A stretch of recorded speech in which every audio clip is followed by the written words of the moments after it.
Specific ಆಗಿ. ಆಮೇಲೆ 10ನೇ ತಾರೀಕು ಕ್ರೀಡೆ ವಾಲಿಬಾಲ್ ಇದನ್ನು ಮಾಡಿದ್ದೀವಿ. ಎಲ್ಲ ಜಿಲ್ಲಾ ಮಟ್ಟದ ಕಾರ್ಯಕ್ರಮ ಮಾಡಿದ್ದೀವಿ. ಕಬಡ್ಡಿನ 11ನೇ ತಾರೀಕು ಮಾಡಿದ್ದೀವಿ. ಕುಸ್ತಿ 12ನೇ ತಾರೀಕು. ಆಮೇಲೆ 13ನೇ ತಾರೀಕು ಇದೊಂದು ಸ್ವಲ್ಪ ಒತ್ತು ಕೊಟ್ಟು ಮಾಡೋಕ್ಕೆ ಟ್ರೈ ಮಾಡ್ತಾ ಇದ್ದೀವಿ. ಇದು ಸರಳ ವಿವಾಹನ ಅವತ್ತಿನ ದಿನ 13ನೇ ತಾರೀಕು 9 ಗಂಟೆಯಿಂದನೇ ಮಾಡಬೇಕು ಅಂತ ಸ್ವಾಮೀಜಿ ಅವರು ಹೇಳಿದ ಪ್ರಕಾರ 9 ಗಂಟೆ 13ನೇ ತಾರೀಕು. ಸುಮಾರು ಜನ ಆಗಲೇ ರಿಜಿಸ್ಟರ್ ಆಗಿದ್ದಾರೆ, ಮದುವೆ ಆಗುತ್ತೆ.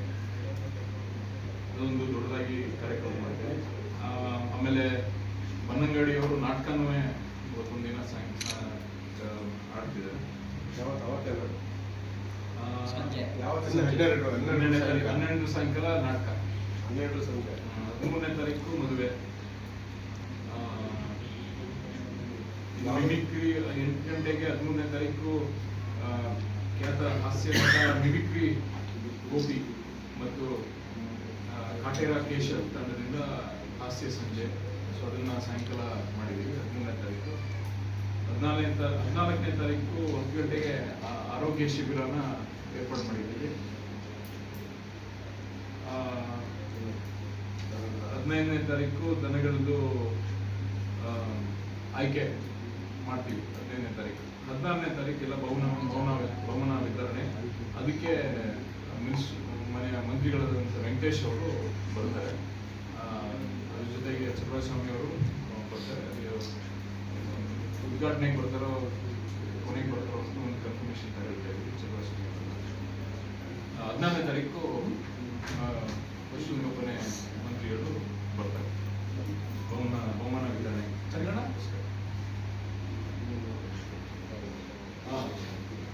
ಏನಂದ್ರೆ ನಾನು ನಿಮ್ಮಲ್ಲೆಲ್ಲ ಕೇಳ್ಕೊಳ್ಳೋದೇನಂದ್ರೆ, ಈಗ ನಿಮ್ಗೆ ಗೊತ್ತಿರೋದು ಮೊದಲನೇ ರೀಸನ್ ಎಲ್ಲ ಸಾಲ ಮಾಡ್ಕೊಳ್ಳೋದು ಮದುವೆಗೋಸ್ಕರ. ಎಲ್ಲ ಕಡೆನೂ ಆದಷ್ಟು ಸರಳ ವಿವಾಹ ನೋಂದಣಿ ಮಾಡ್ಕೊಳ್ಳೋಕ್ಕೆ ಈ ಜಿಲ್ಲೆಯಾದ್ಯಂತ ಎಲ್ಲ ಪಂಚಾಯತಿಗಳಲ್ಲಿ ನೋಂದಣಿ ಮಾಡ್ಕೋಬೋದು. ಇಲ್ಲ ತಾಲೂಕು ಆಫೀಸಿಗೆ ಬಂದರೆ ಅಥವಾ ನಮಗೆ ಫೋನ್ ಮಾಡಿದ್ರೆ ನೋಂದಣಿ ಮಾಡ್ಕೊಳ್ಳೋಕ್ಕೆ ಅವಕಾಶ ಮಾಡ್ಬೋದು. ಎಲ್ಲರೂ ಸರಳ ವಿವಾಹದಲ್ಲಿ ಭಾಗವಹಿಸಬೇಕು ಅಂತ, ಹೆಚ್ಚಿನ ಸಂಖ್ಯೆಯಲ್ಲಿ ಭಾಗವಹಿಸಬೇಕು ಅಂತ ನಿಮ್ಮ ಮೂಲಕ ಕೇಳ್ಕೊಳ್ಳೋಕ್ಕೆ ಜನರಲ್ಲಿ ಈಗಾಗಲೇ ನಾವೆಲ್ಲ ಕಳಿಸಿದ್ದೀವಿ. ಸುಮಾರು ಹಿಂದೆನೆ ಇದೆಲ್ಲ ಪಂಚಾಯತಿ ಮಟ್ಟದಲ್ಲಿ ಪ್ರಚಾರ ಮಾಡಿ ಪಂಚಾಯತಿ ಮುಂದೆನೆ ಪ್ರತಿ ಪಂಚಾಯತಿಯಲ್ಲೂ ಬೋರ್ಡ್ಗಳು ಹಾಕಿಸಿ ನೋಂದಣಿಯನ್ನ ಶುರು ಮಾಡಿ ಸುಮಾರು ಜನ ಆಗಿದ್ದಾರೆ. ಒಂದು 50 ಆಗಿದ್ದಾರೆ. ಮ್ಯಾಕ್ಸಿಮಮ್ ಮಾಡ್ಬೇಕಂತ ಸರ್ ಎಷ್ಟು ಅಂತ ಜಾಸ್ತಿ ಜನ ರೆಡಿ ಆಗಿದೆ. ಎಲ್ಲ ಅವೆಲ್ಲ ಏನೇನು ಮಾಡಬೇಕು ವ್ಯವಸ್ಥಿತವಾಗಿ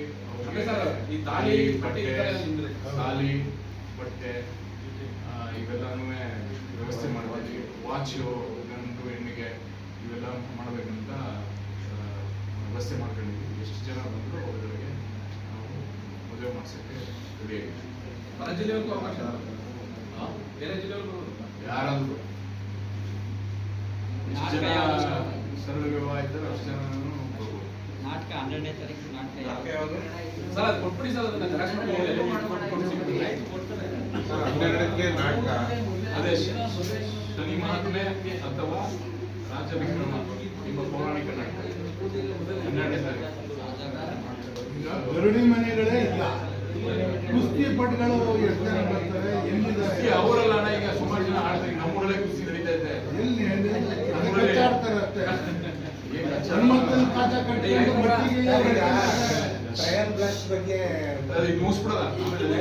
ಆಯ್ತು. ಇನ್ನೇನು ಬೇಬಿ ಬೆಟ್ಟದ ಜಾತ್ರೆ ಬಗ್ಗೆ ಏನಾದ್ರು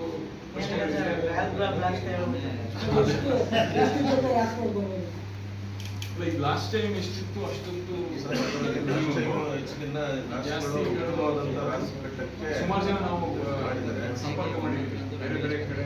ಬೇರೆ ಜಿಲ್ಲೆಗಳಲ್ಲಿ ರಾಸುಗಳು ಕಟ್ಕೊಂಡು ಚೆನ್ನಾಗಿ ಹಳ್ಳಿಕಾರ್ ತಳಿ ರಾಸುಗಳನ್ನ ಸುಮಾರು ಜನ ಹೇಳಿದ್ರು. ಅವರೆಲ್ಲ ಬರ್ತೀವಿ ಅಂತ ಒಪ್ಕೊಂಡಿದ್ದಾರೆ. ದೊಡ್ಡ ಮಟ್ಟದಲ್ಲಿ ಮಾಡಬೇಕು.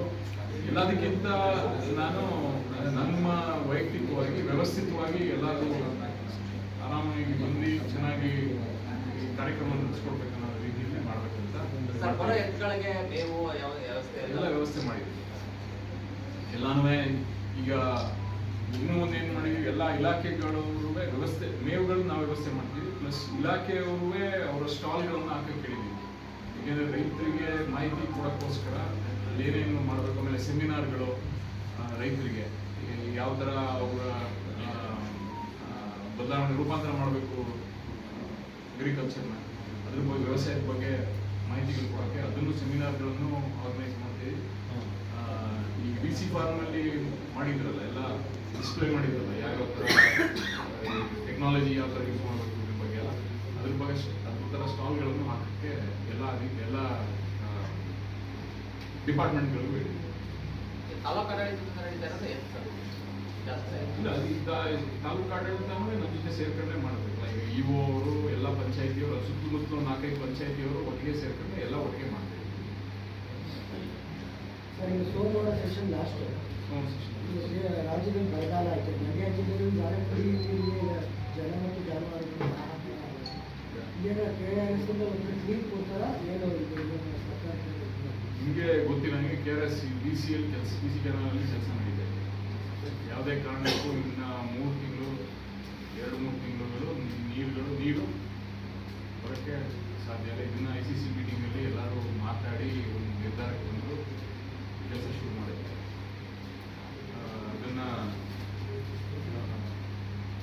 ಅದನ್ನು ಒಂದು ಕ್ಲಿಯರ್ ಒಂದು ಒತ್ತಾಯ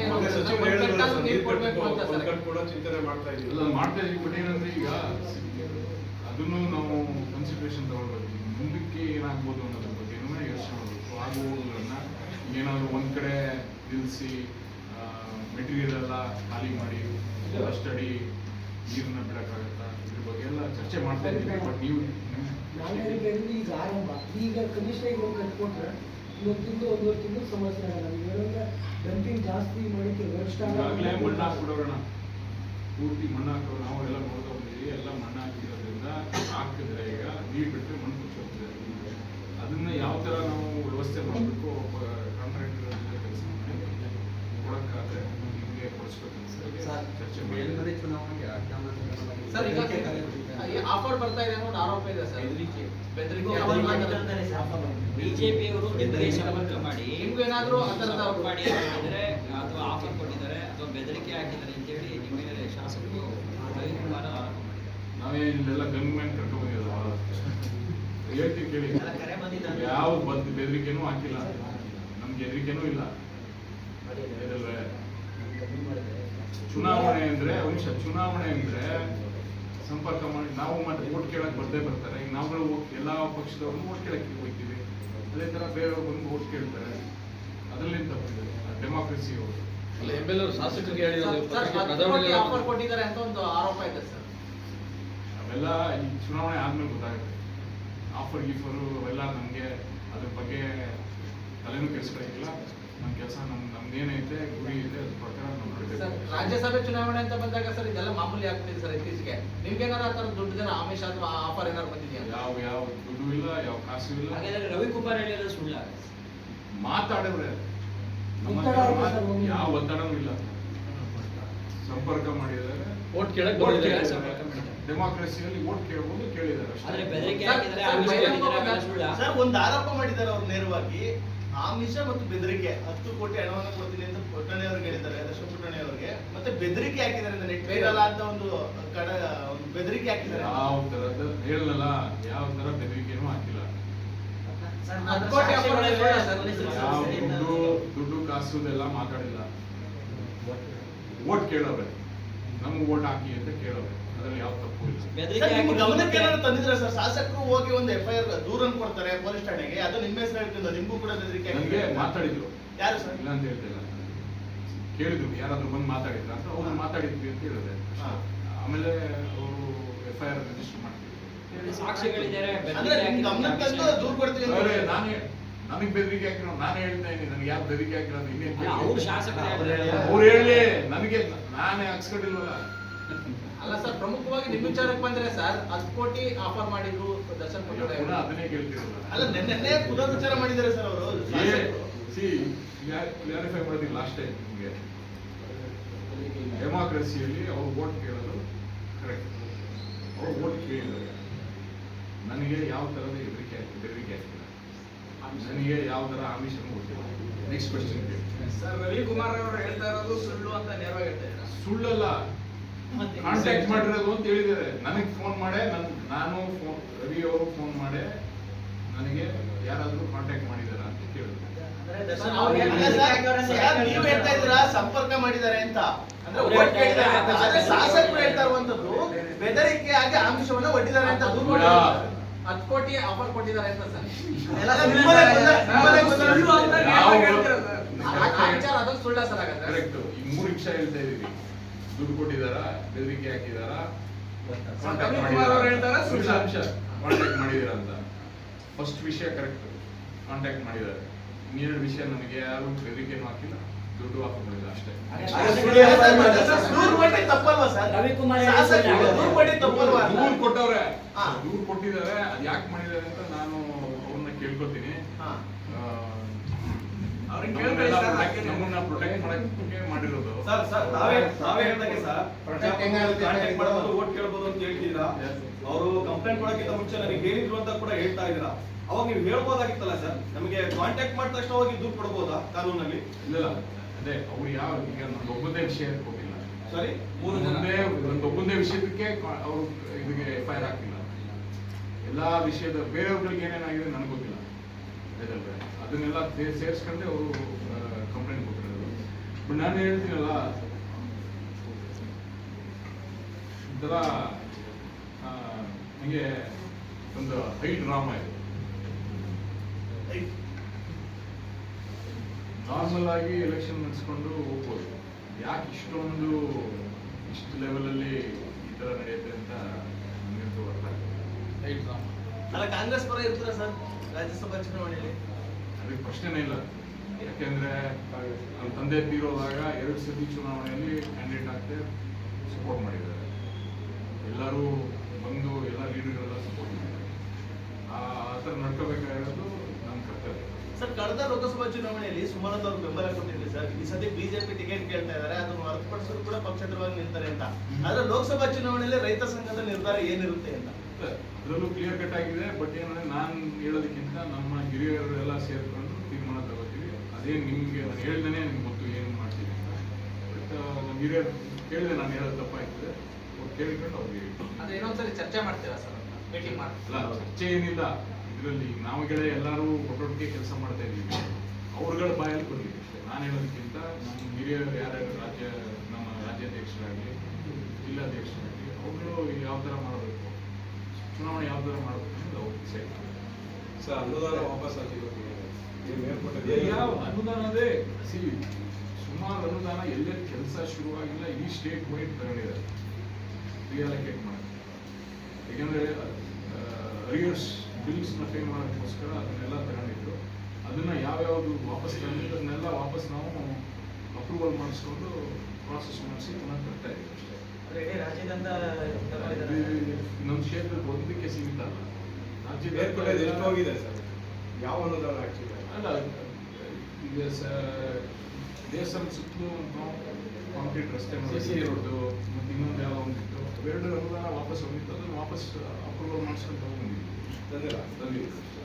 ಏನು ಅದೇನು ಈಗ ನಮ್ದು ಒಂದೇ ಸ್ಪೆಸಿಫಿಕ್ ಆಗಿಲ್ವಲ್ಲ, ನಮ್ಮ ಕ್ಷೇತ್ರ ಮಾತ್ರ 224 ಕ್ಷೇತ್ರದಲ್ಲೂ ಇದು ಆಗಿರುತ್ತೆ. ಯಾವ್ಯಾವ್ದಲ್ಲಿ ಕೆಲಸ ಆಗಿರಲಿಲ್ಲ ಅದನ್ನೆಲ್ಲ ಅಮೌಂಟ್ ಎಷ್ಟು ಸರ್ ವಾಪಸ್ ಹೋಗಿದ್ದು? ಎಷ್ಟು ತಂದಿತ್ತು?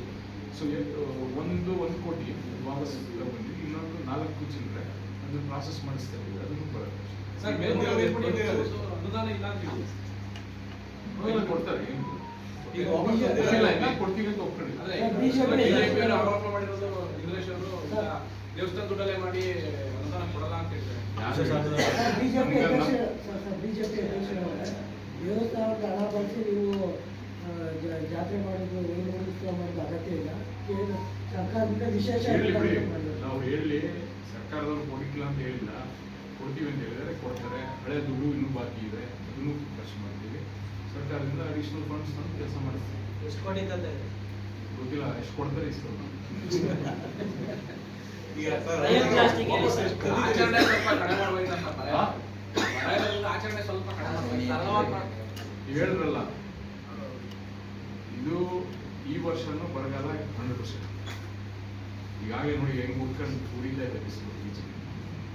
ಇದ್ರ ಪ್ರಕಾರ ನಾವುಗಳುವೆ ನಮ್ಮ ಎಕ್ಸ್ಪೆಕ್ಟೇಷನ್ ಜನರುವೆ ಅದಕ್ಕೆ ಸಾಥ್ ಕೊಡ್ಬೇಕು. ಅಕಸ್ಮಾತ್ ನಾವು ಮಾಡಲಿಲ್ಲ ಸರಿಗೆ ಅಂದ್ರೆ ಏನಂತಾರೆ, ಏನ್ ಹೇಳ್ತೀರಿ ನೀವು ಹೇಳಿ, ನಿಮ್ಗೆ ಮಾಡಕ್ಕಾಗಿಲ್ಲ ನಮ್ಗೆ ಬೈತಾರೆ. ಮೇಲ್ಕೋಟೆ ಕ್ಷೇತ್ರಕ್ಕೆ ಏನು ಸಿಕ್ಕಿಲ್ವಲ್ಲ, ಬಜೆಟ್ ಇರಿಗೇಷನ್ ಆಡ್ ಮಾಡಿದ್ದಾರೆ, ಸ್ಪೆಸಿಫಿಕ್ ಆಗಿ ನಮ್ಮ ಇದಕ್ಕೆ ಮಾಡಿಲ್ಲ. ಏನ್ ಮಾಡಿದ್ದಾರೆ? ಇರಿಗೇಷನ್ ಅಡಿಷನಲ್ ಬಜೆಟ್ ಕೊಟ್ಟಿದ್ದಾರೆ. ಸುಮಾರು ಮಾಡರ್ನೈಸೇಷನ್ ಎಲ್ಲ ಬಿಸಿ ಕೆನಾಲ್ಗಳೆಲ್ಲ ಇದೆಯಲ್ಲ, ಇದಕ್ಕೆಲ್ಲ ಸರ್, ಮಾಡರ್ನೈಸೇಷನ್. ಮಂಡ್ಯ ಜಿಲ್ಲೆಗೆ ಅನ್ನೋದು ಬಗ್ಗೆ ಆದಾಗ ಅಭಿವೃದ್ಧಿಗೆ ಪರವಾಗಿ ಎಲ್ಲ ಯೋಜನೆಗಳಿಗೂ ಸಮವಾಗಿ ಕೊಟ್ಟಿದ್ದಾರೆ ಅನ್ನೋದು ಬಿಟ್ಟರೆ ಸ್ಪೆಸಿಫಿಕ್ ಆಗಿ ಮಂಡ್ಯ ಜಿಲ್ಲೆನಲ್ಲೇ ಹೆಚ್ಚು ಶಾಸಕರು ಇರುವಂಥದ್ದು. ಹಿಂದೆಲ್ಲ ಕೇಳ್ತಾ ಇದ್ರು JDS ದವರು ಬಂದಾಗ ಹೆಚ್ಚು ಕೊಡ್ಲಿಲ್ಲ ಅಂತ. ಈಗಲೂ ಅದೇ ಪರಿಸ್ಥಿತಿ ಇದೆ. ಕಾಂಗ್ರೆಸ್ನವ್ರು ಗೆದ್ದಿದ್ದಾರೆ, ಆದ್ರೂ ಈಗಲೂ ಹೆಚ್ಚು ಪರಿಸ್ಥಿತಿ ಅನುದಾನ ಕೊಡ್ಲಿಲ್ಲ. ಮೇಜರ್ ಆಗಿ ನಿಮ್ಗೆ ಗೊತ್ತಿರಂಗೆ ಬಿಸಿ ಫಾರ್ಮ್ ಅಲ್ಲಿ ವಿಶ್ವವಿದ್ಯಾಲಯ ಮಾಡಬೇಕು ಅನ್ನೋದು ಅದೊಂದಿದೆ. ಹಿಂದಿನಿಂದನೂ ಸರ್ಕಾರಗಳು ಕೊಡ್ಕೊಂಡು ಬಂದಿದ್ದಾವಲ್ಲ ಸರ್. ಅಲ್ಲ, ವಿಶ್ವವಿದ್ಯಾಲಯ ಮಾಡ್ಬೇಕಂತ ಯಾರು ಮಾಡಿಲ್ಲ, ಈಗ ಘೋಷಣೆ ಮಾಡ್ತಾರೆ. ವಿಶ್ವವಿದ್ಯಾಲಯ ತಜ್ಞರ ಸಮಿತಿ ಮಾಡಿದ್ದಾರೆ. ಅದನ್ನ ಸಮಿತಿ ರಚನೆ ಮಾಡುವಂಥದ್ದು ಅದೆಲ್ಲಲ್ಲ ಸರ್. 100 ವರ್ಷ ಆಗಿರುವಂಥದ್ದು ಇದಕ್ಕೆ ಮತ್ತೆ ಅದನ್ನ ವಿಶ್ವವಿದ್ಯಾಲಯನೇ ಆಗ್ಬೇಕು ಅನ್ನೋದು ತಜ್ಞರ ಸಮಿತಿ ಕೊಡ್ತೀವಿ ಅಂದ್ರೆ ಅದೆಂತದ್ದು ಲೆಕ್ಕ? ಶುಗರ್ ಫ್ಯಾಕ್ಟರಿ ಮಾಡಿ ರೆಡಿ ಮಾಡಿದ್ದಾರೆ. ಮೈ ಶುಗರ್ ಫ್ಯಾಕ್ಟ್ರಿಗೂ ಮಾಡ್ತೀವಿ ಅಂತ ಹೇಳಿದ್ರೆ ಬಜೆಟ್ ಅಲ್ಲಿ ಅನುದಾನ ಅಲೋಕೇಶನ್ ಮಾಡಿಲ್ಲ. ಸಿ, ಈ ಬಜೆಟ್ ಪ್ರಪೋಸಲ್ ಹೋದ ವಾರ ಮಾಡಿರೋದು, ಈ ಬಜೆಟ್ ಪ್ರಪೋಸಲ್ ಹೇಳಿ ಫೈನಲ್ ಬಜೆಟ್ ಅಲ್ಲ, ಅದೊಂದು ಅರ್ಥ ಮಾಡ್ಕೊಳ್ಳಿ. ಇದೇ ದಾರಿ ತಪ್ಪಿಸೋದು ಇದೆಲ್ಲ. KRS ಆದ್ಮೇಲೆ ಮುಂದೆ ವಿಶ್ವದರ್ಜೆ ಉನ್ನತ ದರ್ಜೆಗೆ ಇಳಿಸ್ತೀವಿ ಅಂತ 3 ಬಜೆಟ್ ಇಂದನೂ ಹೇಳ್ಕೊಂಡು ಬರ್ತಾನೆ ಇದೆ. ಬೀದಿ ನಾಲೆ ಆಧುನೀಕರಣ 3 ಬಜೆಟ್ ಇಂದನೂ ಹೇಳ್ಕೊಂಡು ಬರ್ತಾನೆ ಇದ್ದಾರೆ. ನಾವು ಬರಿತಾನೆ ಇದ್ದೀವಿ, ಆಗ್ಲಿಲ್ಲ ಇದುವರೆಗೂ ಆಗಿಲ್ಲ. ಹೊಸ ಕಾರ್ಖಾನೆ ಲಾಸ್ಟ್ ಒಂದ್ ನಿಮಿಷ ಹೊಸ ಕಾರ್ಖಾನೆ 3 ಬಜೆಟ್ ಇಂದನೂ ಹೇಳ್ಕೊಂಡು ಬರ್ತಾನೆ ಇದ್ದಾರೆ. ಯಾವುದೇ ಒಂದು ಕ್ಲಿಯರ್ ಕೊಟ್ಟಿಲ್ಲ, ಕೊಟ್ಟಿಲ್ಲ. ಹೆಂಗ್ ಹೇಳ್ತೀರಿ ಫೈನಲ್ ಬಜೆಟ್ ಅಂತ? ನಾನು ಹೇಳಿದ್ದೀನಿ, ನಾನು ಫೈನಲ್ ಅಲ್ಲ ಅಂತ ಹೇಳಿದ್ದು. ಅದನ್ನೇ ಫೈನಲ್ ಬಜೆಟ್ ಯಾವಾಗ? ನೆಕ್ಸ್ಟ್ ಬಜೆಟ್ ಪ್ರಪೋಸಲ್ ಇದು ನಿಮ್ಗೆ ಗೊತ್ತಲ್ಲ. ಹಾಗಾದ್ರೆ 3 ಸಲ ಮಾಡ್ಕೊಂಡ್ ಬಂದಿರೋದು ಪ್ರಪೋಸಲ್ ಸರ್. ಯಾವ ತರ ನಡೆಯುತ್ತೆ ಅಂತ ಹೇಳ್ತಾ ಇದ್ದೀನಿ. ನಾನು ಇವೆಲ್ಲ ಹೊಸದಾಗಿ ತಿಳ್ಕೊಂಡಿದ್ದೀನಿ, ನಿಮ್ಗೂ ಹೇಳಿಲ್ಲ. ಬಜೆಟ್ ಸ್ಪೀಚ್ ಮಾಡ್ತಾರಲ್ಲ, ಬಜೆಟ್ ಟೈಮಲ್ಲಿ ಬಜೆಟ್ ಸ್ಪೀಚ್ ಮಾಡಿದಾಗ ಅದು ಫೈನಲ್ ಬಜೆಟ್ ಅಲ್ಲ. ಎಕನಾಮಿಕ್ ಸರ್ವೆ ಮಾಡಿರ್ತಾರೆ. ಎಕನಾಮಿಕ್ ಸರ್ವೆ ಪ್ರಕಾರ ಪ್ರತಿ ಡಿಪಾರ್ಟ್ಮೆಂಟಲ್ಲಿ ಎಷ್ಟೆಷ್ಟು ಬಜೆಟ್ ಅಲೋಕೇಶನ್ ಇದೆ ಅಂತ ಮುಖ್ಯಮಂತ್ರಿಗಳು ಡಿಸ್ಕಸ್ ಮಾಡ್ತಾರೆ, ಫೈನಾನ್ಸ್ ಮಿನಿಸ್ಟ್ರು ಅವರೇ ಡಿಸ್ಕಸ್ ಮಾಡ್ತಾರೆ. ಅದರ ಪ್ರಕಾರ ಬಜೆಟ್ ಎಷ್ಟೈತೆ, ನಮ್ಮ GSDP ಸಾಲ ಎಷ್ಟಿದೆ ಅದನ್ನೆಲ್ಲ ಬ್ಯಾಲೆನ್ಸ್ ಮಾಡಿ ಆ ಒಂದು ಈಗ 3%ಗಿಂತ ಕಮ್ಮಿ ಇರಬೇಕು, 25% ಓವರ್ ಆಲ್ ಸಾಲ 25%ಗಿಂತ ಜಾಸ್ತಿ ಇರಬಾರ್ದು. ಈ ಮಿತಿಯಲ್ಲಿ ಏನಿರುತ್ತೆ ಅದ್ರ ಪ್ರಕಾರ ಬಜೆಟ್ ಮಾಡ್ತಾರೆ. ಕೋವಿಡ್ ಟೈಮಲ್ಲಿ ಈ ಒಂದು ನಾರ್ಮ್ಸ್ ಏನಿತ್ತು ಅದು ಕ್ರಾಸ್ ಮಾಡಿ ಬಜೆಟ್ ನಿಗದಿ ಮಾಡೋದು ಎಲ್ಲ ಸರ್ವೆ ಈಗ ಬೇರೆ ಜಿಲ್ಲೆಗಳಿಗೆ ಕೊಡ್ತಾರಲ್ಲ, ಅದಕ್ಕೆ ಮೆನ್ಷನ್ ಮಾಡೇ ತೋರಿಸ್ತಾರಲ್ಲ, ಇಷ್ಟು ಕೋಟಿ ರೂಪಾಯಿನ ಅದಕ್ಕೆ ಇಟ್ಟಿದ್ದೀವಿ, ಇಷ್ಟು ಕೋಟಿ ರೂಪಾಯಲ್ಲಿ ಜಾರಿ ತಗೊಂಡ್ಬರ್ತೀವಿ ಅಂತ. ಮಂಡಿಗೆ ಸ್ಪೆಸಿಫಿಕ್ ಆಗಿ ಯಾವುದನ್ನು ತೋರಿಸಲ್ಲ. ಏಕೆ? ಅಲ್ಲ, ಶುಗರ್ ಫ್ಯಾಕ್ಟ್ರಿ ಕೊಟ್ಟಿದ್ದಾರೆ, ದುಡ್ಡು ತೋರಿಸಿದ್ದಾರೆ. ಅನುದಾನ ಎಷ್ಟು ಅಂತ ತೋರಿಸಿಲ್ಲ ಸರ್. ಇಷ್ಟು ಕೋಟಿನಲ್ಲಿ ಮಾಡ್ತೀವಿ ಅನ್ನೋ ತೋರಿಸಿಲ್ಲ. ಇಷ್ಟು ಕೋಟಿ ಅನುದಾನ ಬಿಡುಗಡೆ ಮಾಡಿದೀವಿ ಅಂತ ತೋರಿಸಿಲ್ಲ. ಕಳೆದ ಬಾರಿ 50 ಕೋಟಿ ಕೊಟ್ಟಿದ್ರು. ಅದನ್ನ ಕೇಳ್ತೀವಿ, ಇದಕ್ಕೇನು ಸಮಸ್ಯೆ ಇಲ್ಲ, ಅದನ್ನು ಕೇಳೋಕ್ಕೇನು ಸಮಸ್ಯೆ ಇಲ್ಲ. ನಾವು ಕೇಳ್ತೀವಿ, ಎಲ್ಲ ನಾವು ಮಿನಿಸ್ಟರ್ಗೂ ಒತ್ತಾಯ ಹೋಗ್ಲಿ, ಬಜೆಟ್ ಅಲ್ಲಿ ಪೂರ್ತಿ ಇರೋಂಥದ್ದನ್ನು ಜನಪ್ರತಿನಿಧಿಗಳು ನೀವು ಅಲ್ಲಿರ್ತೀರಲ್ಲ, ಅದನ್ನೇ ತಂದು ತೋರಿಸಿ ಹಿಂಗಿದೆ ಬಜೆಟ್ ಅಲ್ಲಿ ಅಂತ. ಅದಾದ್ರೂ ಅರ್ಥ ಆಗುತ್ತೆ. ಬಜೆಟ್ ಪುಸ್ತಕಗಳೇ ತಗೊಂಡಿದ್ದೀವಿ ಅನ್ನೋದ್ರ ಇದೆ. ಅದರಲ್ಲಿ ಕ್ಲಿಯರ್ ಕಟ್ ಆಗಿ ಯಾವ ಎಕನಾಮಿಕ್ ಸರ್ವೆ ಪ್ರಕಾರವಾಗಿ ಎಕನಾಮಿಕ್ ಸರ್ವೆ ನಾವು ಬಜೆಟ್ ಯಾರು ಕೇಳಲ್ಲ. ಸರ್ವೆನ ಎಷ್ಟು ದುಡ್ಡು ಕೊಟ್ಟಿದ್ದಾರೆ, ಎಷ್ಟೆಲ್ಲ ಆಗುತ್ತೆ ನಿಮ್ಗೆ ಹೇಳ್ಬೇಕಾಗಿರೋದು ಇಷ್ಟೇ. ನನ್ನ ಪ್ರಕಾರ ಲಾಸ್ಟ್ ಬಜೆಟ್ ತಗೊಂಡು ಇಷ್ಟು ತನಕ ಎಷ್ಟು ಖರ್ಚು ಮಾಡಿದ್ದಾರೆ ಅನ್ನೋದು ಕೇಳ್ಬೋದು. ಏಕೆಂದ್ರೆ ಲಾಸ್ಟ್ ಬಜೆಟ್ ಜೂನಲ್ಲಿ ಪ್ರೆಸೆಂಟ್ ಮಾಡೋದು, ಅದ್ರಲ್ಲಿ ಎಷ್ಟೊಂದು ದುಡ್ಡು ಖರ್ಚಾಗಿಲ್ಲ, ಅದ್ರ ಬಗ್ಗೆ ಚರ್ಚೆ ಮಾಡೋದ ಇದಲ್ವೇ? ಅದನ್ನ ಯಾರು ಹೇಳೋದೇ ಇಲ್ವಲ್ಲ. ಹೇಳಿದೀವಲ್ಲ, ನಾವು ಪ್ರಶ್ನೆ ಹಾಕಿ ತೋರಿಸ್ತೀನಿ, ಆನ್ಸರ್ ಕೊಡಿಸ್ತೀನಿ, ಬೇಕಾದ್ರೆ ನಿಮ್ಗೆ ಬೇಕಾದ್ರೆ ಕೊಡಿಸ್ತೀನಿ. ಪ್ರತಿ ಒಂದು ಲೈನಲ್ಲೂ ಲಾಸ್ಟ್ ಬಜೆಟ್ ಅಲ್ಲಿ ಏನು ಅನೌನ್ಸ್ ಮಾಡಿದ್ರು, ಇವಾಗ ತನಕ ಎಷ್ಟು ಖರ್ಚು ಮಾಡಿದ್ದೀವಿ, ಎಲ್ಲೆಲ್ಲಿಗೆ ಏನೇನು ಹೋಗಿದೆ, ಎಷ್ಟೊಂದು ನಾವು ಬಿಡುಗಡೆ ಮಾಡಿದ್ದೀವಿ, ಪೂರ್ತಿ ಮಾಹಿತಿ ಇದೆ. ಅಂದ್ರೆ ಲಾಸ್ಟ್ ಟೈಮು ವಿಶ್ವ ದರ್ಜೆ ಇದು ಮಾಡ್ತೀವಿ ಇದ್ರು KRS ಡಿಸ್ನಿ ಲ್ಯಾಂಡ್ ಮಾಡ್ತೀವಿ ಇದ್ರು, ಯಾಕಂದ್ರೆ ಅದ್ರ ಬಗ್ಗೆ ಏನಾಗಿದೆ ಸರ್? ಹಾಗೆ ಅದ್ರ ಬಗ್ಗೆ ಚರ್ಚೆ ಮಾಡಿದ್ದಾರೆ. ನನಗೆ ಗೊತ್ತಿರೋಂಗೆ ಬಜೆಟ್ ಅಲ್ಲಿ ಅದೆಲ್ಲ ಅನೌನ್ಸ್ ಮಾಡಿ ಸುಮಾರು ವರ್ಷಗಳಿಂದ ಹೌದು, 3 ಸಲ ಮಾಡ್ತಾ ಇದ್ದಾರೆ. ಈ ಸತಿ ಏನ್ ಮಾಡಿಲ್ಲ. ಈ ಸಲ ಮಾಡಿದಿರಲ್ಲ ವಿಶ್ವ ದರ್ಜೆಗೆ ಮಾಡಿದಾರಲ್ಲ ಏನ KRS ಬೃಂದಾವನ, ಅದನ್ನ ಲಾಸ್ಟ್ ಟೈಮ್ ಕೇಳಿದ್ರೆ ಅದು ಇದೆ ಮಾಹಿತಿ. ಏನ್ ಪ್ರೊಸೆಸ್ ಆಗಿದೆ ಅದನ್ನ ಕೇಳ್ಬಿಟ್ಟು ನೀವು ನಾನು ಕೇಳ್ಬೇಕಷ್ಟೇ. ಈಗಿನ ಆಧುನೀಕರಣ ಅಲ್ಲ, ನೀವು ಕೇಳ್ತಿದ್ದೀರಲ್ಲ ಅದನ್ನೇ ಪ್ರಶ್ನೆನೆ ನಾವು ಕೇಳಿದ್ದು. ನೀವು ಹೇಳಿದ್ದು ನನಗೆ ಹೊಸದಾಗಿ ಇದನ್ನೆಲ್ಲ ಅರ್ಥ ಆಗ್ಬೇಕಾದ್ರೆ ಈಗ ನನಗೆ ಕಾರ್ಪೊರೇಟ್ ಅಲ್ಲಿ ಬಜೆಟ್ ಅಲೋಕೇಟ್ ಆದ್ರೆ ಕಂಪ್ಲೀಟ್ ಆಗಿ ಸ್ಪೆಂಡ್ ಮಾಡ್ತೀವಿ, ಖರ್ಚು ಮಾಡಿ ಅದರಿಂದ ವ್ಯಾಲ್ಯೂ ಏನೈತೆ ಅದನ್ನ ಇಲ್ಲ ವ್ಯಾಲ್ಯೂ ಬರಲಿಲ್ಲ ಮುಂದಿನ ವರ್ಷಕ್ಕೆ ಆ ಪರ್ಸೆಂಟೇಜ್ಗಳನ್ನ ಚೇಂಜ್ ಮಾಡ್ತೀವಿ.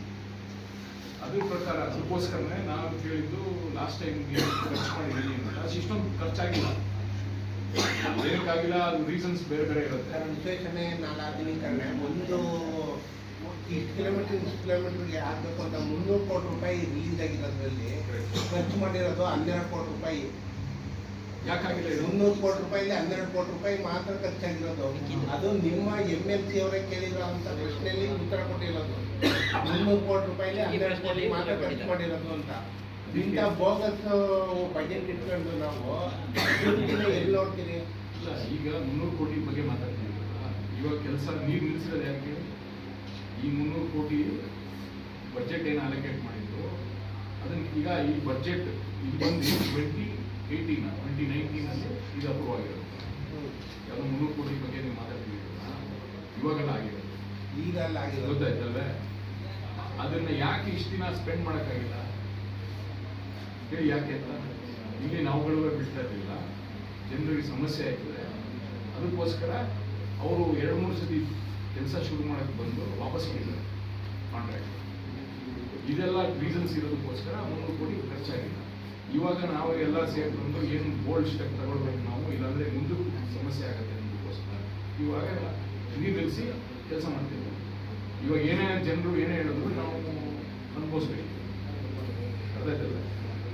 ಈಗ ಜನರು ನೀರು ಬಿಡಿ ಅಂತ ಹೇಳ್ತಾರೆ, ಇಲ್ಲ ಹೇಳಿದ್ರೆ ನೀರು ಬಿಡಿಸಿ ನೀವು ಹೊರಗಡೆ ಕೂತ್ಕೊಂಡಾಗಿ ಇವಾಗ ಒಂದು ಕಡೆ ನೀರು ಬಿಡಿಸೋಕ್ಕಾಗಲ್ಲ ಅಂತ ಸುಮಾರು ಜನ ಬಂದು ಕೇಳೋದು. ಬಿಡಕ್ಕಾಗಲ್ಲ ಅಂದ್ರೆ ಏಕೆ ಆ ಕೆಲಸ ಮಾಡ್ತೀವಿ. ಹಿಂದೆನೂ ಇದೇ ತರ ಸಮಸ್ಯೆ ಆಗಿ ವಾಪಸ್ ಹೋಗಿ ಈಗ ಇವಾಗ ಟ್ರಯಲ್ ಬ್ಲಾಸ್ಟ್ಗೆ ಜಿಲ್ಲಾಡಳಿತ ನಿರ್ಧಾರ ಮಾಡಿದೆ ಕೋರ್ಟ್ ಆದೇಶ ಅಂತ. ಆದ್ರೆ ಅದರಲ್ಲಿ ಸ್ವಲ್ಪ ಕನ್ಫ್ಯೂಷನ್ ಕ್ರಿಯೇಟ್ ಆಗ್ಬೇಕು. ಅದನ್ನ ಕ್ಲಾರಿಫೈ ಮಾಡಬೇಕು. ನಮ್ಮ ಇಂಟೆನ್ಷನ್ 8 ಪಂಚಾಯಿತಿ ಜನರು ಏನಿದ್ದಾರೆ ಅವರ ಬದುಕಿನ ಇದ್ರ ಮೇಲೆ ಕಟ್ಕೊಂಡಿದ್ದಾರೆ. ರೈತ ಸಂಘಟನೆ ಮತ್ತೆ ಎಲ್ಲ ನಮ್ಮ ತಂದೆಯವರಾಗಿ ಇದ್ದಂಗೆ ಯಾವಾಗಲೂ ಕೈಗೂಡಿಗೆ ಅವಕಾಶ ಮಾಡಿಕೊಡಿ ಅಂತ ಹೋರಾಟ ಮಾಡಿದ್ದಾರೆ. ಅವಕಾಶ ಮಾಡ್ಕೊಳ್ಳೋಕೆ ಏನೇನು ವ್ಯವಸ್ಥೆ ಮಾಡಬೇಕು ಅದನ್ನ ಮುಂಚಿಂದಾನು ಮಾಡಿದ್ದಾರೆ. ದೊಡ್ಡ ಬ್ಲಾಸ್ಟಿಂಗ್ ಬಗ್ಗೆ ನಾನು ವಿರೋಧ, ರೈತ ಸಂಘಟನೆ ವಿರೋಧ ವ್ಯಕ್ತಪಡಿಸಿದೆ, ಹೋರಾಟಗಳನ್ನು ಮಾಡಿ. ನಮ್ಮ ಇಂಟೆನ್ಷನ್ ಏನು, 8 ಪಂಚಾಯತ್ ಜನರು ಏನಿದ್ದಾರೆ ಅವ್ರ ಬದುಕನ್ನ ಕಟ್ಕೊಡೋದು. ಅವತ್ತಿನ ದಿನ ಮೀಟಿಂಗ್ ಕರೆದಾಗಲೂ ಅವ್ರಿಗೆ ಹೇಳಿದೆ, ಅವ್ರಿಗೇನು ಬೆಳಿಗ್ಗೆ ಎದ್ದ ತಕ್ಷಣ ಆತಂಕ, ಏನು ಇವತ್ತು ನಾನು ಕೆಲಸ ಮಾಡಬೇಕಾ ಇಲ್ವಾ, ಈ ತಿಂಗಳು ನಾನು EMI ಕಟ್ಟಕ್ಕಾಯ್ತದ, ನನ್ನ ಟಿಪ್ಪರು JCB ಬೇಕಂತ ಅನ್ನೋದು ಅವ್ರಿಗೆ ಆತಂಕ. ಅವ್ರಿಗೆ ಯಾರಿಗೂ ಒಂದು ಕ್ಲಿಯರ್ ಕಟ್ ಸೊಲ್ಯೂಷನ್ ಸಿಕ್ಕಿಲ್ಲ ತನಕ. ನಾನು ಮಾಡಬೇಕು, ನಾನು ಮಾಡಬಾರ್ದು ಅನ್ನೋದು. ಪ್ಲಸ್ ನಾವು ನಮ್ಮ ತಲೆಯಲ್ಲಿ ಏನು ಇಟ್ಕೊಳ್ಬೇಕಂದ್ರೆ KRS ಅಣೆಕಟ್ಟು ಎಲ್ಲದಕ್ಕಿಂತ ಇಂಪಾರ್ಟೆಂಟ್. ನಮ್ಮ ಈ ಭಾಗಕ್ಕೆಲ್ಲ ಬೆಂಗಳೂರು ಕೋಟ್ಯಾಂತರ ಜನರಿಗೆ ಅನುಕೂಲ ಆಗುವಂಥ ಒಂದು ಅಣೆಕಟ್ಟು, ಅದನ್ನು ತಲೆಯಲ್ಲಿ ಇಟ್ಕೊಂಡು ಈ ಜನರಿಗೆ ಯಾವ ಥರ ವ್ಯವಸ್ಥೆ ಮಾಡ್ಕೊಳ್ಬೇಕು. ನಾವು ಈಗ ಕ್ರಷರ್ಗಳನ್ನ ತೆಗಿಬೇಕು. ಯಾಕೆಂದ್ರೆ ಕ್ರಷರ್ಗಳ ಹತ್ರ ಇದ್ರೆ ಬ್ಲಾಸ್ಟ್ಗಳನ್ನ ಮಾಡಿ ಅವುಗಳು ದೊಡ್ಡದಾಗಿ ಹೊರದಾಗ್ತವೆ. ಕೈಗುಳಿ ಕೆಲಸ ಮಾಡೋರಿಗೆ ಯಾವ ಥರ ಅವಕಾಶ ಮಾಡ್ಕೊಡ್ಬೇಕು, ಅದಕ್ಕೋಸ್ಕರ ಏನು ವ್ಯವಸ್ಥೆ ಮಾಡಬೇಕು, ಯಾವ ಥರ ಜಿಲ್ಲಾಡಳಿತ ಮತ್ತೆ ಈ ಇಂಜಿನಿಯರ್ಗಳು ಇವರೆಲ್ಲ ಬಂದು ಕೂತ್ಕೊಂಡು ಯಾವ ಥರ ಚರ್ಚೆ ಮಾಡಬೇಕು, ಅವ್ರಿಗೆ ಅನುಕೂಲ ಮಾಡ್ಕೊಡೋಕೆ ಏನು ಮಾಡಬೇಕು ಅಷ್ಟೇ. ಕೈಕುಳಿ ಹೆಸರಲ್ಲಿ ಬ್ಲಾಸ್ಟ್ ಮಾಡ್ತಾರೆ. ಅದೇ ಸರ್, ನಾನು ಹೇಳ್ತೀನಿ, ನಾನು ಮುಗಿಸಿಲ್ಲ ಇನ್ನ ಒಂದು ನಿಮಿಷ. ಆ ಕೈಗುಳಿ ಕೆಲಸ ಮಾಡೋರಿಗೆ ಜವಾಬ್ದಾರಿ ಕೊಡಬೇಕು. ಏನಂತ, ನೀವು ಬ್ಲಾಸ್ಟಿಂಗ್ ಮಾಡಿದ್ರೆ ಮುಂದೆ ನನಗೆ ಬಂದು ಹೇಳ್ಬೇಡಿ, ಬ್ಲಾಸ್ಟಿಂಗ್ ಮಾಡಿದ್ರೆ ನಾವು ತಡೀತೀವಿ. ಕೈಗುಳಿ ಕೆಲಸ ಮಾಡೋಕ್ಕೆ ಕೈಮೊಟ್ಟೆ ಹಾಕಿ ಸೈಜು ಚಪ್ಪಡಿ ಇರ್ತದೆ, ಅದ್ರ ಪ್ರಕಾರ ಅದನ್ನ ಕೆಲಸ ಮಾಡ್ಕೋಕ್ಕೋಸ್ಕರ ಯಾವತ್ತೂ ನಾವು ಪ್ರದರ್ಶನೆ ಮಾಡೋದು. ಇನ್ನು ಅದು ಬಿಟ್ಟು ಬ್ಲಾಸ್ಟ್ ಮಾಡ್ತೀವಿ ಅಂತ ಹೇಳಿದ್ರೆ ಅವ್ರುಗಳಿಗೆ ನಾವು ಏನು ಸಪೋರ್ಟ್ ಮಾಡೋಕ್ಕಾಗಲ್ಲ, ನಾವು ಅದಕ್ಕೆ ವಿರೋಧ ಮಾಡೇ ಇದು ಸರ್, ಈಗ ಕಾಯಿ ಚಪ್ಪಡಿ ಅದ ಕೈಗುಳಿ ಅಂತ ಹೇಳಿದ್ರಲ್ಲ, ಕಾಯಿ ಚಪ್ಪಡಿ ಹಾಕೊಂಡು ಅದನ್ನ ತೆಗೆದು ಮಾಡೋದಕ್ಕೆ ಅದಕ್ಕೆ ಟ್ರಯಲ್ ಬ್ಲಾಸ್ಟ್ ಮಾಡ್ಬೇಕು ಅಂತ. ಅದಕ್ಕೆ ಇವಾಗ ಏನಾಗಿರೋದು ಹೇಳಿ, ಇವಾಗ ಆಗಿರೋ ಆದೇಶದ ಪ್ರಕಾರ ಎಲ್ಲಾ ಗಣಿಗಾರಿಕೆ 20 ಕಿಲೋಮೀಟರ್ ಇನ್ಕ್ಲೂಡಿಂಗ್ ಕೈಗುಳಿ ನಿಲ್ಲಿಸ್ಬೇಕಂತ ಆದೇಶ ಆಗಿರೋದು. ಕರೆಕ್ಟ್ ತಾನೆ? ಈ ಕೈಗುಳಿ ಮಾಡೋರು ಹಿಡಿದಿರೋದು ಆಗ್ತಾವೆ. ಸೊ ಅದನ್ನ ಸರಿಪಡಿಸೋಕ್ಕೋಸ್ಕರ ನಾನು ಆತರ ಮಾತಾಡಿದ್ದಷ್ಟೇ. KRS ನೀವೇ ಹೇಳಿದ್ರಿ ಎಲ್ಲರಿಗೂ ಅನುಕೂಲ ಇದೆ ಅಂತ ಹೇಳಿ. ನಿಮ್ಮ ರೈತ ಸಂಘಟನೆಯವರೇ ಹೇಳ್ತಾರೆ ಅಲ್ಲಿರೋರ್ನ ಯಾರು ಇದಕ್ಕೆ ಹೊಂದ್ಕೊಂಡಿದ್ದಾರೆ ಅದಕ್ಕೆ ಹೊಂದ್ಕೊಂಡಿರೋಂಥವ್ರನ್ನ ಬೇರೆ ಕಡೆ ಶಿಫ್ಟ್ ಮಾಡಿ, ಬೇರೆ ಕಡೆಗೆ ಅವಕಾಶ ಕೊಡಿ ಅವ್ರಿಗೆ. ಅದೇ ಸರ್, ಈಗ ಇದು ಹೇಳ್ತೀನಿ ಕೇಳಿ. ಅಲ್ಲಿ ಅವತ್ತು ಮಾತಾಡಿದಾಗಲೂ ಇದೇ ಹೇಳಿದ್ ನಾನು. ಆ ಜನರು ಬಂದಿದ್ದಂತ ಸುಮಾರು 1000 ಜನ ಬಂದಿದ್ದ ಜನರಿಗೆ ಏನ್ ಹೇಳ್ತಾ ಹೇಳಿ, ಈ ನಿಮ್ಗಳನ್ನೆಲ್ಲರಿಗೂ ಬೇರೆ ತರದ ಕೆಲಸಗಳನ್ನ ಕೊಡಿಸಬೇಕು, ಬೇರೆ ವೃತ್ತಿನ ನೀವು ಸೃಷ್ಟಿ ಮಾಡ್ಕೊಂಡು ನೀವು ಮಾಡ್ಕೊಂಡು ಹೋಗ್ಬೇಕು. ನಾವುಗಳು ಅದ್ರ ಜೊತೆ ಪಾರ್ಟಿಸಿಪೇಟ್ ಮಾಡಿ ಯಾವ ತರ ರೂಪಾಂತರ ಮಾಡಬೇಕು ಅನ್ನೋದ್ರ ಬಗ್ಗೆ ಚರ್ಚೆ ಮಾಡಬೇಕು. ಇದು ನಾಳೆನೇ ಮಾಡೋಕ್ಕಾಗಲ್ಲ, 1 ವರ್ಷ 2 ವರ್ಷ 3 ವರ್ಷ ಆಗುತ್ತೆ. ಸರ್, ಹಿಂದೆನೆ ಮಂಜುಶ್ರೀ ಅವರು ಇದ್ದಾಗ ಬ್ಲಾಕ್ಗಳನ್ನ ಮಾಡಿ ಸ್ವಸಹಾಯ ಸಂಘಗಳನ್ನ ರಚನೆ ಮಾಡ್ಕೊಂಡ್ಬಂದ್ರೆ ಅಂಥವ್ರಿಗೆ ಕೊಡ್ತೀವಿ ಆ ಬ್ಲಾಕಲ್ಲಿ ಕೆಲಸ ಮಾಡಲಿಕ್ಕೆ ಅಂತ ಹೇಳಿದ್ರು. ಒಂದು ಸಂಘನೂ ರಚನೆ ಆಗಲಿಲ್ಲ. ಅಂಥವ್ರು ಈಗ ಗಣಿಗಾರಿಕೆ ನಡೆಸೋರು ಇವ್ರನ್ನ ಮುಂದೆ ಬಿಟ್ಟು, ಕೈಕುಳಿಯವ್ರನ್ನ ಮುಂದೆ ಬಿಟ್ಟು ಅವರು ಟ್ರಯಲ್ ಬ್ಲಾಸ್ಟ್ಗೆ ಅನುಮತಿ ಕೇಳೋದಕ್ಕೆ ಮುಂದೆ ಹೇಳ್ತೀನಿ. ಆ ತರ ಬ್ಲಾಸ್ಟ್ ಮಾಡೋದಿದ್ರೆ ನಾನೇ ಮುಂದೆ ನಿಂತಿದ್ದೀನಿ, ಯಾರು ಬಂದು ನಾನೇನು ನಿಲ್ಕೊಳ್ಳೋದಿಲ್ಲ. ಆ ತರ ಬ್ಲಾಸ್ಟ್ ಮಾಡಿ ನಿಲ್ಸ್ಬೇಕು ಅಂತ ಹೇಳಿದ್ರೆ, ಯಾಕೆ ನೀವೇ ಹೇಳಿದ್ರಿ KRS ಇಂಪಾರ್ಟೆಂಟ್ ನಮಗೆ, ಗಣಿಗಾರಿಕೆ ಎಲ್ಲ. ಪ್ಲಸ್ ಇನ್ನೊಂದೇನು ಹೇಳ್ತೀನಿ ಅಂದ್ರೆ, ಗಣಿಗಾರಿಕೆ ಮಾಡೋರುವೆ ಬ್ಲಾಸ್ಟ್ ಮಾಡಿ ಇವರೆಲ್ಲರೂ ಇದು ನಮ್ಮದು, ನಾವು ಉಳಿಸ್ಕೋಬೇಕನ್ನೋದು ಅವ್ರಿಗೂ ಬರೋದು. ನಾನು ಒಬ್ಬಂದೇ ನಾನು ಹೋಗಿ ಪೊಲೀಸ್ ಹೋಗಿ ನಿಲ್ಸೋದಕ್ಕಿಂತ ಅವ್ರಗಳಿಗೆ ಪರವಾಗಿ ಮಾಡಬಾರ್ದು ಅಂತ ಅವತ್ತು ಇದೇ ಪ್ರಶ್ನೆ ಕೇಳಿದೆ. ರಿಪೋರ್ಟ್ ಏನಾದ್ರು ನೆಗೆಟಿವ್ ಬಂದ್ರೆ ನೀವೆಲ್ಲ ಹೋಯ್ತೀವಿ, ಎಲ್ಲರೂ ಒಕ್ಕಳಿಂದ ಒಪ್ಕೊಂಡವ್ರೆ. ಯಾರು ನೆಗೆಟಿವ್ ಬಂದ್ರೆ ನಾವೆಲ್ಲ ಹೋಯ್ತೀವಿ. 2-3 ಸಲ ಸರ್, ಒಂದ್ ಆತಂಕ ಏನು ಗೊತ್ತಾ ಸರ್, ಆದ್ರೆ ಪುಟ್ಟಣ್ಣನವರು ಇದ್ರು ಕೂಡ ಅವಾಗಲೂ ಹಾಗೆ ಮಾಡಿದ್ರು. ಆದ್ರೂ ಮತ್ತೆ ಈ ಬೋರ್ ಬ್ಲಾಸ್ಟ್, ಟ್ರ್ಯಾಕ್ಟರ್ ಬ್ಲಾಸ್ಟ್ ಹಂಗ್ ಮಾಡಿದ್ರೆ ಹೇಳ್ತೀನಿ ಕೇಳಿ, ಈ ತರ ಬ್ಲಾಸ್ಟ್ ಗಳು ಮಾಡಿದ್ರೆ ನಾನು ಓಡಾಡ್ತಿರೋದು ಬರೀ ಕೈಕುಳಿ ಕೆಲಸ ಮಾಡುವಾಗ ಏನಾದ್ರು ಅವಕಾಶ ಮಾಡ್ಕೊಡ್ಬೇಕು ಅನ್ನೋದು ಅಷ್ಟೇ ಬಿಟ್ಟರೆ ಇನ್ಯಾವುದೇ ತರದ. ಸರ್, ಒಂದು ಕ್ಲಾರಿಫಿಕೇಶನ್ ಮಾಡಿ ಸರ್, ಟ್ರಯಲ್ ಬ್ಲಾಸ್ಟ್ ತಮ್ಮ ವಿರೋಧ ಇದೆಯಾ ಸರ್? ಟ್ರಯಲ್ ಬ್ಲಾಸ್ಟ್ ವಿರೋಧ ಇದೆ. ಇನ್ಯಾವುದೇ ರೀತಿಯಾದ್ರೂ ಕೈಕುಳಿ ಕೆಲಸ ಮಾಡೋರಿಗೆ ಅವಕಾಶ ಮಾಡ್ಕೊಡ್ತೀವಿ ಅಂತ ಹೇಳಿದ್ರೆ ಬೇಕಾಗಿಲ್ಲ. ಓಕೆ, ಅಲ್ಲ ಅಂದ್ರೆ ಮಾಮೂಲಿ ಬ್ಲಾಸ್ಟಿಂಗ್ ಇಂದ ಟ್ರಯಲ್ ಬ್ಲಾಸ್ಟ್ ಪೋಸ್ಟ್ ಜಾಸ್ತಿ ಇರುತ್ತೆ, ಅದಕ್ಕೆ ವಿರೋಧ ಅಂತೇಳಿ MP ಅವರು ಕೂಡ ಹೇಳ್ತಾರೆ. ಅದೇ ಸರ್, ನಾನು ಅದೇ ಹೇಳಿದ್ನಲ್ಲ, ನನಗೆ ಎಸ್ ಅಂತ ಹೇಳಿದ್ನಲ್ಲ. ಆಸ್ ಲಾಂಗ್ ಆಸ್ ಇವರು ಕೈಗುಳಿ ಕೆಲಸ ಮಾಡೋರಿಗೆ ಯಾವ ತರ ಅವಕಾಶ ಮಾಡ್ಕೊಡ್ಬೇಕು ಆ ತರ ಜಿಲ್ಲಾಡಳಿತ ಮಿಕ್ಕಿದವ್ರು ಎಲ್ಲರೂ ಅವಕಾಶ ಮಾಡ್ಕೊಂಡ್ರೆ ಇದು ಬೇಕಾ ಬೇಡವಾ ಅನ್ನೋದನ್ನ ಎಕ್ಸ್ಪರ್ಟ್ಸ್ ಹೇಳಿ. ನಿಷೇಧವನ್ನ ಮಾಡಾಗಿದೆ ಸರ್, ಅದ್ರ ನಡುವೆ ಹೈಕೋರ್ಟ್ ಈಗ ಟ್ರಯಲ್ ಬ್ಲಾಸ್ಟ್ ಯಾಕೆ ಸರ್ ಅನುಮತಿ ಕೊಟ್ಟಿರುವಂತದ್ದು? ಸ್ಟೇ ಮಾಡಿದ್ರೆ ಸರ್, ಒಬ್ರು ಕೇಸ್ ಹಾಕಿದ್ದಾರೆ. ಓಕೆ, ಸಿ ಕೆ ಕುಮಾರ್ ಅಂತ, ಅವರು ನನಗೆ ಗಣಿಗಾರಿಕೆ ಮಾಡಕ್ಕೋಸ್ಕರ ಪರ್ಮಿಷನ್ ಕೊಡಿ ಅಂತ ಕೇಸ್ ಹಾಕಿದ್ದಾರೆ. ಅದ್ರ ಕೇಸ್ ಪ್ರಕಾರ ಅದಕ್ಕೋಸ್ಕರ ಹೈಕೋರ್ಟ್ ಈ ಒಂದು ಆದೇಶನ ಕೊಟ್ಟಿದ್ದಾರೆ, ಇದು ಮಾಡಬೇಕು ಅನ್ನೋದ್ರ ಬಗ್ಗೆ. ಪ್ಲಸ್ ನಂದೇ within 20 kilometre within 20 kilometres. Sir, submission ಒಂದು ಇದೇ ನವೆಂಬರ್ಲಿ ಇದೇ CJ ಕುಮಾರ್ ಟ್ರಯಲ್ ಬ್ಲಾಸ್ಟಿಂಗ್ ಕೇಳಿದಾಗ ಟ್ರಯಲ್ ಬ್ಲಾಸ್ಟಿಂಗ್ಗೆ ನಾವು ಅವಕಾಶ ಮಾಡಿಕೊಟ್ಟು ಅಪಾಯನ ಮೈ ಮೇಲೆ ಹೇಳ್ಕೊಳ್ಳಲ್ಲ ಅಂತ ಹೈಕೋರ್ಟೇ ಹೇಳಿತ್ತು ನವೆಂಬರಲ್ಲಿ. ಈಗ ಇಬ್ರು ದೀಕ್ಷಿತ್ ಮತ್ತೆ ಹೊರಾಳೆ ಇಬ್ರು ಕೂಡ ಟ್ರಾನ್ಸ್ಫರ್ ಆದ್ರು. ಒಬ್ರು CJ ಆಗೋದ್ರು ಸುಪ್ರೀಂ ಕೋರ್ಟ್ಗೆ, ಇನ್ನೊಬ್ರು ಬೇರೆ ಕಡೆ ಹೋದ್ರು. ಹೊಸದಾಗಿ ಬಂದಿರೋ ಕೀಟಕ್ಕೆ ಇವ್ರು ಮೇಲ್ಮನವಿ ಸಲ್ಲಿಸಿ ಅಲ್ಲಿ ಪ್ರಭಾವ ಬೀರಿ ತಗೊಂಡಿದ್ದಾರೆ ಅನ್ನೋದು ಮೇನ್ ಆಗಿರೋದು. ಹೈಕೋರ್ಟ್ ಹೇಳಿ ಮತ್ತೆ ಹೇಳಿ ಸರ್, ನಮ್ಮ ಇಂಟೆನ್ಷನ್ ನಾನು ಕ್ಲಿಯರ್ ಮಾಡಿದೆ. ನನ್ನ ಇಂಟೆನ್ಷನ್ ಅದೇನು ನನಗೆ ಕನ್ಫ್ಯೂಷನ್ ಇಲ್ಲ.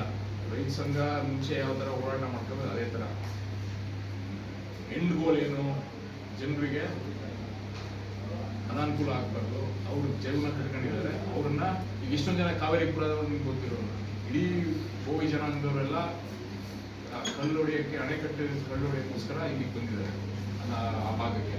ಅವ್ರುಗಳಿಗೆಲ್ಲ ಬೇರೆ ಥರ ನಮ್ಮ ಕೆಲಸಗಳನ್ನ ಕೊಡ್ಬೇಕು, ಇಲ್ಲಾಂದ್ರೆ ಕೈಗುಳಿ ಮಾಡೋಕ್ಕೆ ಅವಕಾಶ ಮಾಡ್ಬೇಕು.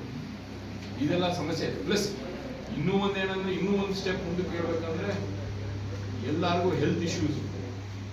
ಪೂರ್ತಿ ಪಂಚಾಯತಿಗಳಲ್ಲಿ ಹೆಲ್ತ್ ಇಶ್ಯೂಸ್ ಇದೆ. ನಾನೇ ನೋಡಿದ್ದೀನಿ ಸಿಂಪೋಗ್ನಲ್ಲಿ, ಈ ಹಳ್ಳಿಗೆ ಹೋದ್ರೆ ಸಾಯಂಕಾಲದ ಹೋಗಿದ್ದೀನಿ, ಎಷ್ಟು ಅಲ್ಲಿ ದೊಡ್ಡದಾಗಿ ಬ್ಲಾಸ್ಟ್ ಮಾಡಿದ್ದಾರೆ. ಎಲೆಕ್ಷನ್ ಮುಂಚೆ ನಾನು ಹೋಗಿದ್ದಾಗ ಬ್ಲಾಸ್ಟ್ ಮಾಡಿದ್ದಾರೆ. ಧೂಳು ಪೂರ್ತಿ ನನ್ನ ಮುಂದೆ 5 ಫೀಟ್ ಕಾಣಿಸ್ತಾ ಇದೆ. ಇದೆಲ್ಲ ಸಮಸ್ಯೆಗಳಿದೆ. ಸೊ ಇದೊಂದೇ ಅಲ್ಲ, ಅದಕ್ಕೆಲ್ಲ ನನ್ನ ವಿರೋಧ ಗ್ಯಾರಂಟಿ ಇದೆ. ನನ್ನ ವಿರೋಧ ಮುಂಚಿನ ಸರ್ ಏನು ಗೊತ್ತಾ ಸರ್, ನಿಮ್ ರೈತ ಸಂಘದವರ ಆತಂಕ ಏನು ಅಂದ್ರೆ, ಇವತ್ತು ಡ್ರೈವ್ ಬ್ಲಾಸ್ಟ್ ಆಗುತ್ತೆ, ಅಲ್ಲೇನು ಅಪಾಯ ಇಲ್ಲ ಅಂತ ಕೊಡ್ತಾರೆ. ಆಗ ಮತ್ತೆ ಈ ಗಣಿ ಮಾಲೀಕರು ಹೋಗಿ ಮತ್ತೆ ಗಣಿ ಮಾಡಕ್ ಶುರು ಮಾಡ್ತಾರೆ. ಆಗ ಮತ್ತೊಂದು ಹೋರಾಟ ನಡೀಬೇಕಾಗುತ್ತೆ. ಈಗ ಆಲ್ರೆಡಿ ಒಂದು ಹೋರಾಟ ಆಗಿ ಸದ್ಯಕ್ಕೆ ನಿಂತಿದೆ. ನನಗೂ ಅದೇ ಆತಂಕ ಇರೋದು. ಹೇಳ್ತಲ್ವೇ, ನನಗೂ ಅದೇ ಆತಂಕ ಇರೋದು. ಯಾಕೆಂದ್ರೆ ಇದೇನಾದ್ರು ಕೊಟ್ಬಿಟ್ರೆ ಅಕಸ್ಮಾತ್ ಏನಾದ್ರು ಆಗೋದ್ರೆ ಅಂತ ಸಮಸ್ಯೆ ಇದೆ. ಬಟ್ ನಾನು ಇವ್ರ ಬಗ್ಗೆನೂ ಯೋಚನೆ ಮಾಡ್ತೀನಿ. 8 ಪಂಚಾಯತಿಯವ್ರ ಜನರು ಅವ್ರವೇ ಸಾಲ ತಗೊಂಡು ಎಲ್ಲ ಮಾಡ್ತಿದ್ದಾರೆ.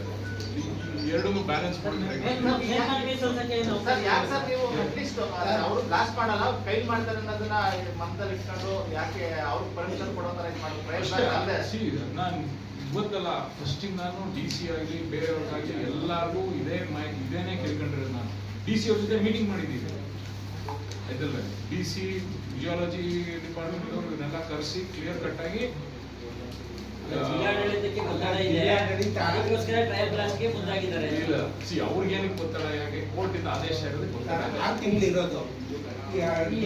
ಕೋರ್ಟ್ ಆರ್ಡರ್ ಕೊಟ್ಟು 1 ತಿಂಗಳಾಗಿಲ್ಲ. ಆನ್ಲೈನ್ ಅರ್ಜೆಂಟ್ ಇದ್ದಾರೆ, 1 ವಾರದಲ್ಲೇ ಮಾಡ್ತೀವಿ ಅಂತ ಕೂತಿದ್ದಾರೆ. ಮತ್ತೆ ಇನ್ನೊಂದು, ಅವ್ರ ಮೇಲ್ಮನವಿ ಕೆಲಸ ಆದ್ಮೇಲೆ ಇವರು ತಡೆಯನ್ನೇ ಹೋಗೋದಾಗಿತ್ತಲ್ಲ. ಅದೇ ಇದೆಲ್ಲ ಇದಕ್ಕೆ ಅಂತ ಲಾಸ್ಟ್ ಗುರುವಾರ ಮೊನ್ನೆ ಮೀಟಿಂಗ್ ಸೆಟಪ್ ಮಾಡಿತ್ತು, ಕ್ಯಾನ್ಸಲ್ ಆಯಿತು. ಈ ವಾರ ಪುನಃ ಮಾತಾಡ್ತಾ ಇದ್ದೀವಿ. ಜಿಲ್ಲಾಡಳಿತ, ಇವರು ಮಿನಿಸ್ಟ್ರು, ರೈತ ಸಂಘದವರು ಎಲ್ಲ ಸೇರಿಕೊಂಡು ಯಾವ ಥರ ಮಾಡಬೇಕು ಅನ್ನೋದ್ರ ಬಗ್ಗೆ ಚರ್ಚೆ ಮಾಡ್ತಾ ಇದ್ದೀವಿ. ಅಲ್ಲ, ಮಾನದಂಡ ಏನು ಅಂತ ನೀವು ನಾನು ಕೇಳಿದ್ದೀರಾ?